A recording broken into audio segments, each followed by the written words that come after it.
All right, warriors, welcome back. Today we're going to talk about why it's so important to be evenly yoked. For those of you that, and look, it's going to be true for many, and I am for it, the traditional nuclear family.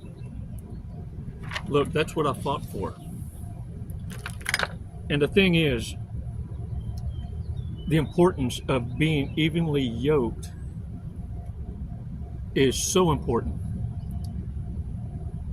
The reason why is, in your spiritual growth, you need to have the same understanding and belief. Having a moral compass and a higher authority is what's necessary to keep us in our path. Having that covenant that's respected will keep you from speaking on feelings and emotions, because you understand that when words are spoken, they can never ever be taken back. Narcissists, sociopaths, psychopaths are very destructive with their words. That's why we call it witchcraft. You need to pay attention. Anyone with an understanding that men and women are equal, then understand that's a rebellious spirit. We have a role. And the covenant laws are clear. It's not tyranny, patriarchy, matriarchy. It's respecting out of obedience a higher authority, our grand creator, Holy Father. And when you can follow that and understand it, then you understand it's out of love. And it's a blueprint for successful companionship, stewardship. Because it's no longer about you. It's being selfless, not selfish. The authority of leader is benevolent tyranny, having the wisdom to exercise balance and justice. And that blueprint was provided by King Solomon.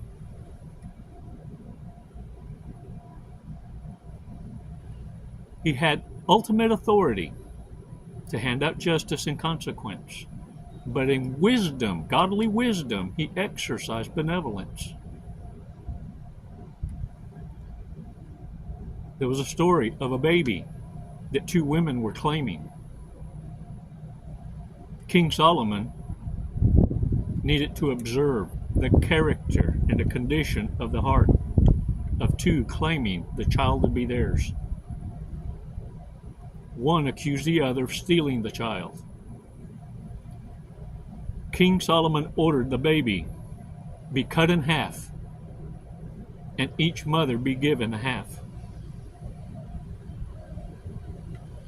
One mother begged King Solomon to not execute his judgment, but to hand the child over to the other mother. The other mother insisted, cut the child in half. That is justice. King Solomon, exercising the utmost of wisdom and benevolent tyranny, exercised judgment by observing in silence the actions of the two, and made the wise choice to hand the child over to the mother, who cried out, "Do not harm the child." The condition of the heart screams by actions the true condition of the heart.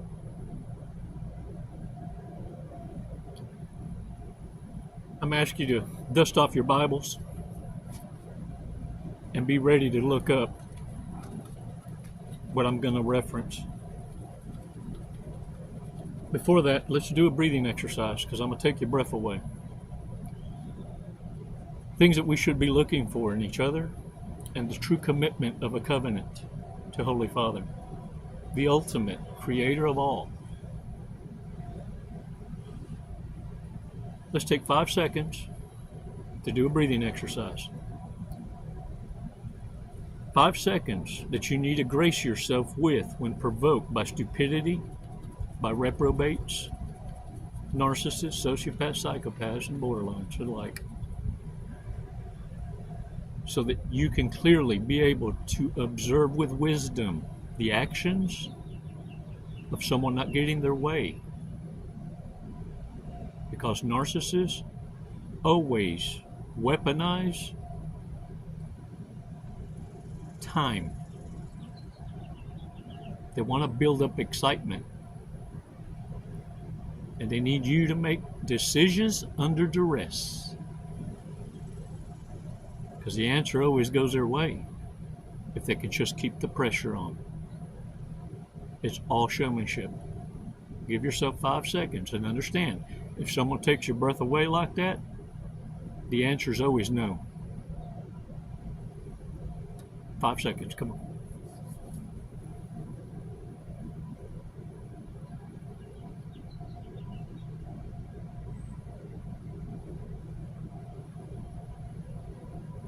Release slowly.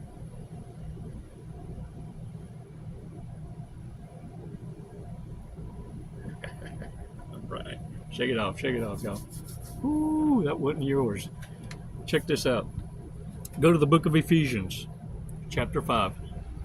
Ephesians chapter 5.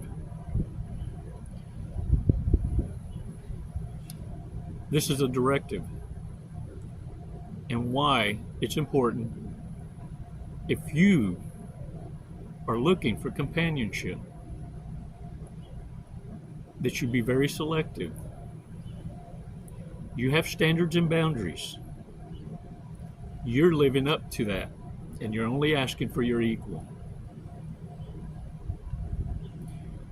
If you're asking for better, then it's time for you to become the great friend you expect in others first. Never share your standards, your preferences, because the only ones that will bring up argument against it are the ones that don't qualify, and they're bitter. It's not to be argued. It's why it's a personal preference. Cállate la boca. Shut your mouth. Never share your preferences. It's understood by your actions what your standards are, and what you expect can be observed. The disqualifiers are the argumentative ones, trying to chop down your boundaries, your preferences, to make themselves qualified. Someone once asked me, Chico, there's certain things you've had. What if they bring that up? Well, the only way they know it is if you expressed your preference. And your preferences aren't to be argued with. It's a standard you live up to now. You expect what it is that's already a lifestyle for you. When you share preferences, the devil's listening. Remember something. Evil can only harm you if they know what your vulnerabilities are and your preferences. A shapeshifter cannot mirror you if they don't know what it is you're looking for. This is what irritates narcissists. You're not providing them the bullets so they can fire. Check this out. In Ephesians chapter 5, verse 22. Wives, submit yourselves to your own husbands as you do to the Lord. For the husband is the head of the wife, as Christ is the head of the church, his body, of which he is the Savior. Now, as the church submits to Christ, so also wives should submit to their husbands in everything. Verse 25, a directive to husbands. Don't get your panties in a wad.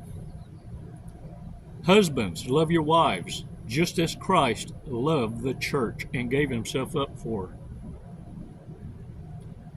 to make her holy, cleansing her by the washing with water through the word.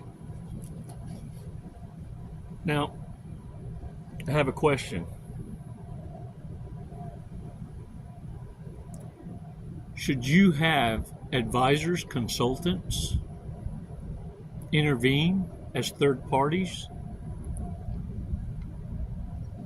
What's the directive? Let's go to verse 30. For we are members of his body. For this reason, a man will leave his father and mother and be united to his wife, and the two will become one flesh. This is a profound mystery, but I am talking about Christ and the church. However, each one of you also must love his wife as he loves himself, and the wife must respect her husband. This is amazing to me. This is why. Holy Father understands his creation better than all. What's the love language a wife expresses when feelings get in the way and resentment starts to creep in? When outside voices are coming in as a distraction to break or bring in a wedge into two evenly yoked? The wife would disrespect the husband. What does a husband do as an act of aggression toward the wife when his heart or his ears are entertaining outside influences? He pulls away his love and affection.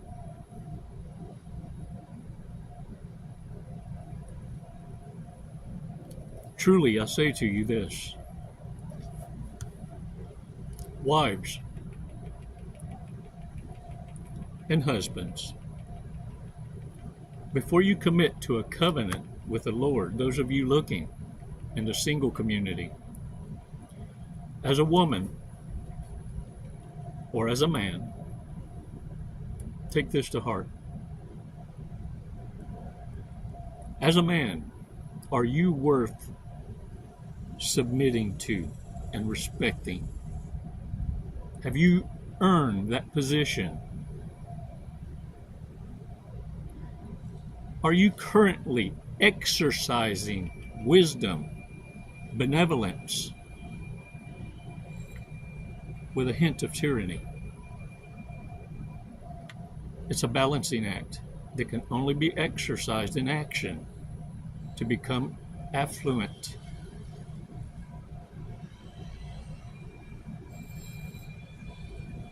You see, authority comes at a price, a stewardship.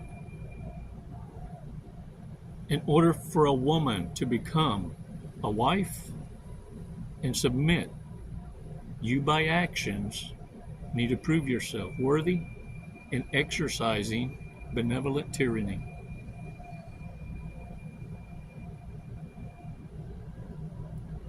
Wives, the directive is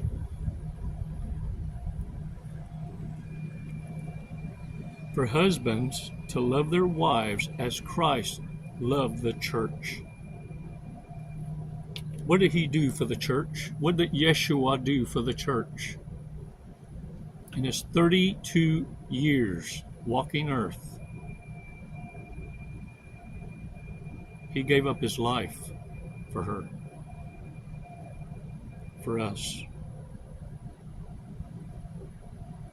So I ask women, are you living a life of virtue?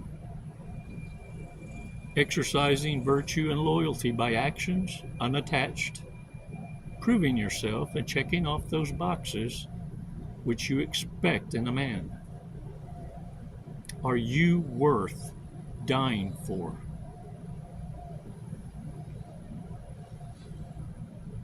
Oh, that hits hard. And both men and women have work to do. And the glue that's going to hold you together and success, having a quality of life unlike no other, is to first observe in silence and not personalize. Don't share your preferences. Cállate la boca.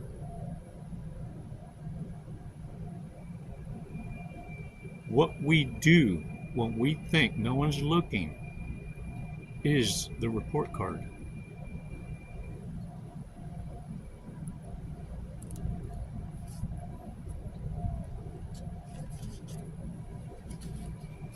Warriors, I thank y'all for your support, for the channel's growth, and especially for the remarks encouraging each other, elevating each other in prayer, and exercising your empathy with each other without judgment, spreading your wings, applying what you learn, growing in your wisdom.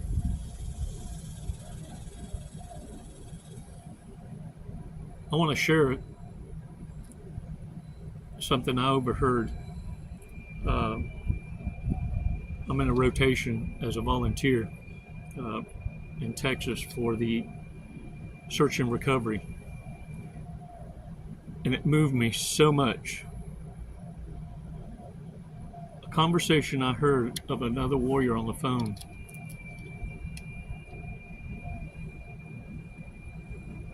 This is the one-sided conversation that I could hear. It went like this.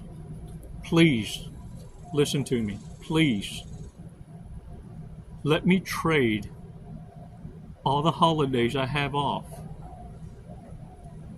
for just 3 more days so I can stay and continue the work.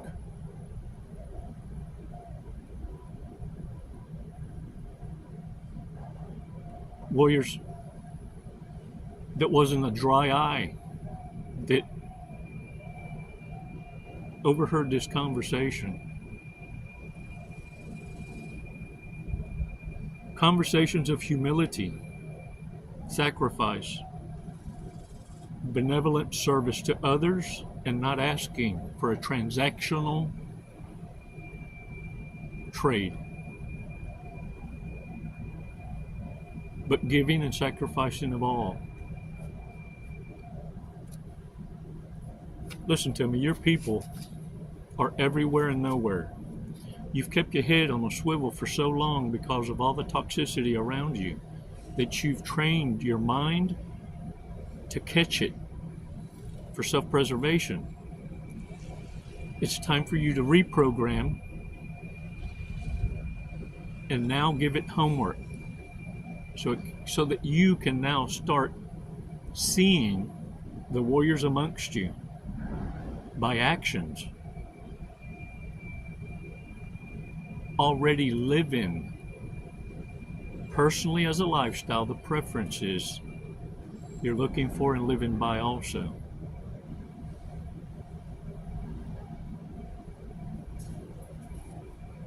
Putting yourself in service to others intelligently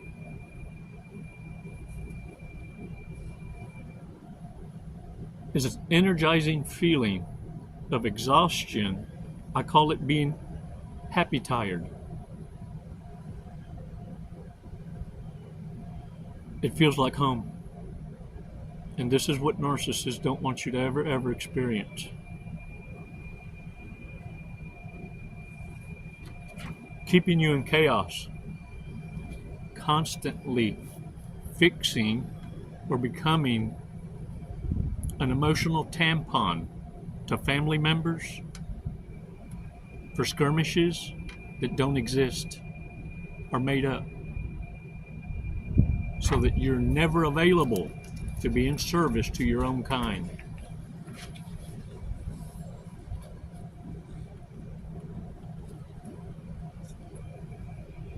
Warriors, I appreciate the agape love, the support that you've sent in order to be able to be available for the volunteer work that I signed up for. I thank you so much for supporting me in that respect. I'm happy tired in obedience. And I want you to know I will maximize that return of love that's shared.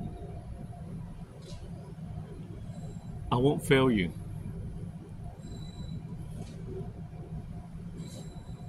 Warriors, what's important is that all the glory go to the Most High, and that we remain anonymous and continue moving forward in obedience with random acts of kindness, never seeking a return or expecting something of it, because it now becomes a business transaction. What separates you, godly people, from narcissists is you don't have an expectation when a gift is given. Your prayers are answered because you live in obedience to the Most High and you follow the blueprint laid out, exercising justice, consequence, benevolence.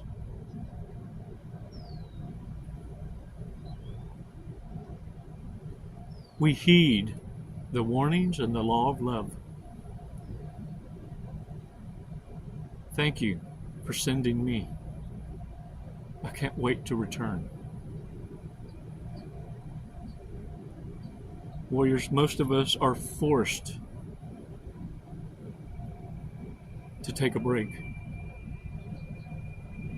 because the team captains and the safety officers in charge understand that we will stay until we're run off.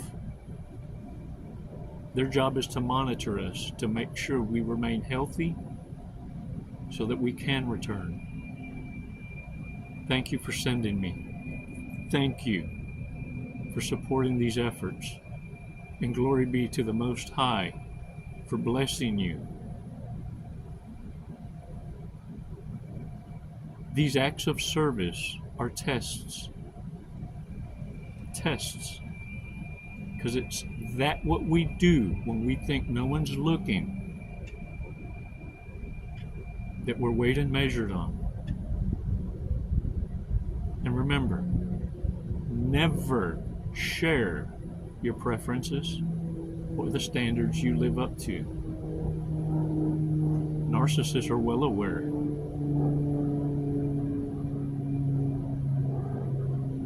The devil can only know your weaknesses when you speak of them. It's why I always encourage you, speak from the victory.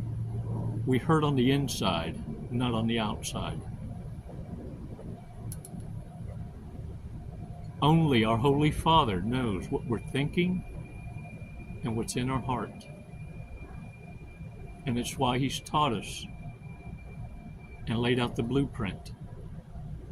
Observe in silence and never entertain the reprobate. The lazy deserve not to eat. The reprobate, the infidel, trademarks of the mark of the beast, the soulless, fear you because you see the walking dead.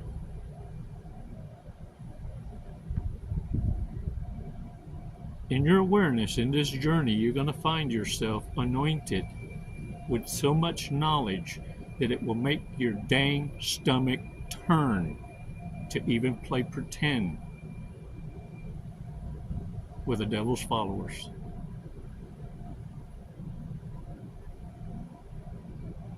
Give it time. And those that handed you your ass, that you walked away from, within a year's time,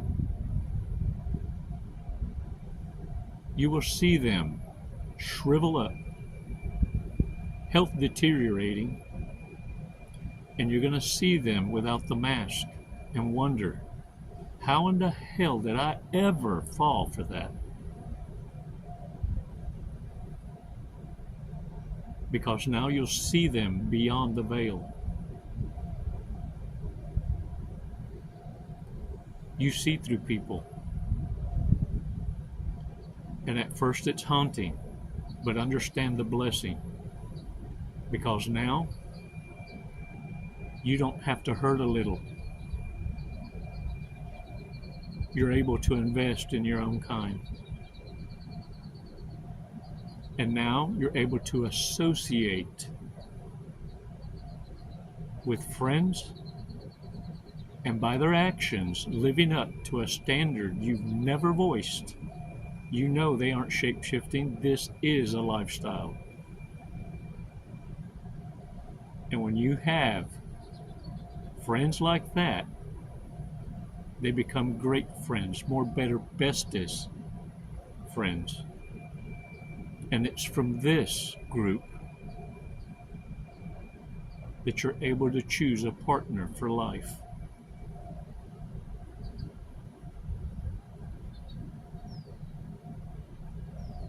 Warriors, I pray to the Most High that you have clarity and that it eases your anxiety.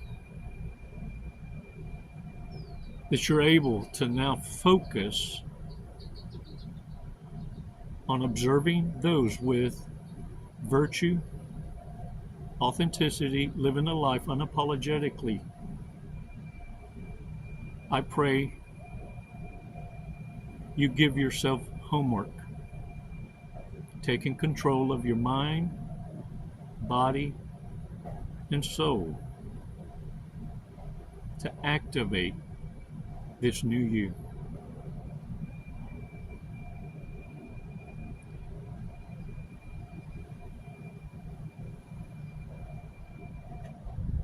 In the name of Yeshua, I lift up this tribe.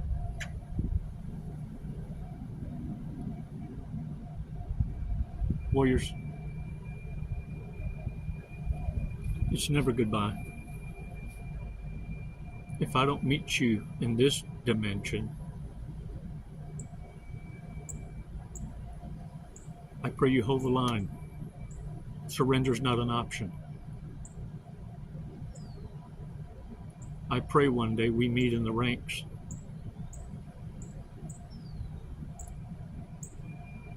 I'll probably be the one with the crooked halo. I'm just trying to earn my wings. I'm not an expert. Don't put me on any kind of throne. I'm just a man who loves life.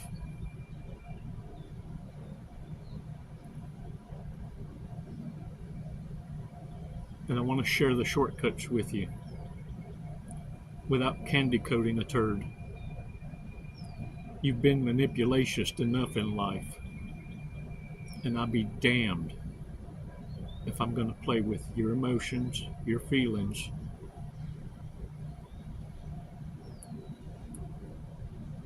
and with the law of love. The Most High is my authority.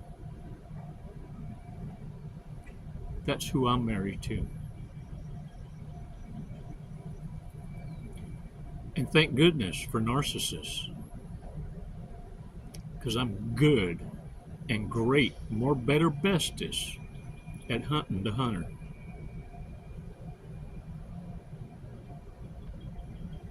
Doesn't mean I'm still not able to. I'll just wait for them to come to me, and I'll accept the challenge. I don't go looking for trouble.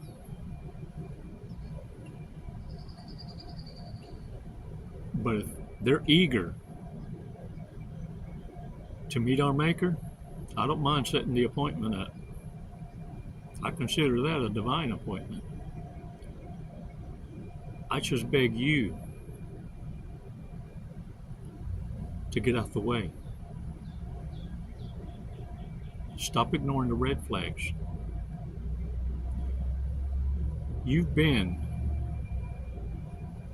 receiving consequence that was never meant for you, but because by association you were found guilty.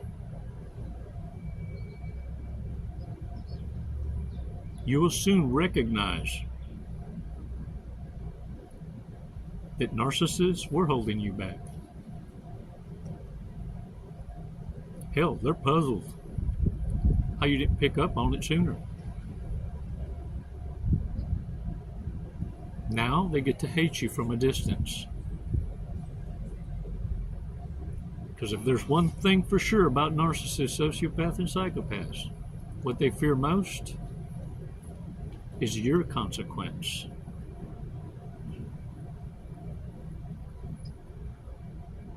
Because you know more about them than they care to ever have repeated or exposed to others. Because it's exhausting having to reinvent themselves. Now get out there. Be present. Live in the reality and associate with your own kind. We're everywhere and nowhere. We observe in silence. We're paying attention to your report card. It's never goodbye, warriors. It's always until next time. Les mando bendiciones y abrazos. Namaste.